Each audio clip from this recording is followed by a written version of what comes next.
ਰੱਬ ਕਰੇ ਤਰੱਕੀਆਂ ਬਖਸ਼ਣ ਤੇ ਹੋਰ ਵੀ ਬਹੁਤ ਸਕੂਲ ਬਣਾਉਣ ਬੱਚਿਆਂ ਵਾਸਤੇ।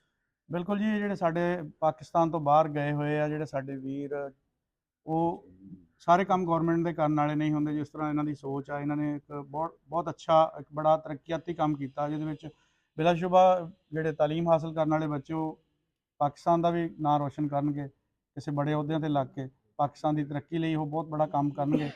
ਇਸ ਤਰ੍ਹਾਂ ਹਰ ਬੰਦੇ ਨੂੰ ਜਿਹੜੇ ਵੀ ਬਾਹਰ ਗਏ ਆ ਉਹ ਹਿੰਮਤ ਤਾਕਤ ਰੱਖਦੇ ਆ। ਚਲੋ ਸਕੂਲ ਨਹੀਂ, ਕੋਈ ਡਿਸਪੈਂਸਰੀ, ਕੋਈ ਹੋਰ ਇਸ ਤਰ੍ਹਾਂ ਦੇ ਜਿਹੜੇ ਪ੍ਰੋਜੈਕਟ ਆ, ਇਲਾਕੇ ਦੀ ਖੁਸ਼ਹਾਲੀ ਲਈ, ਇਲਾਕੇ ਦੀ ਖੂਬਸੂਰਤੀ ਲਈ ਉਹਨਾਂ ਨੂੰ ਕੰਮ ਕਰਨਾ ਚਾਹੀਦਾ ਜੀ। ਕੀ ਕਹਿਣਗੇ ਇਸ ਬਾਰੇ ਤੁਸੀਂ? ਬਿਲਕੁਲ ਜੀ, ਹਰ ਬੰਦੇ ਦਾ ਆਪਣਾ ਸੋਚ ਹੋਣੀ ਚਾਹੀਦੀ ਹੈ ਕਿ ਆਪਣੇ ਜਿਹੜੇ ਆਪਣੇ ਲੋਕ ਹੈਗੇ ਆਪਣਾ ਆਵਾਮ ਉਹਨਾਂ ਵਾਸਤੇ ਕੰਮ ਕਰਨ।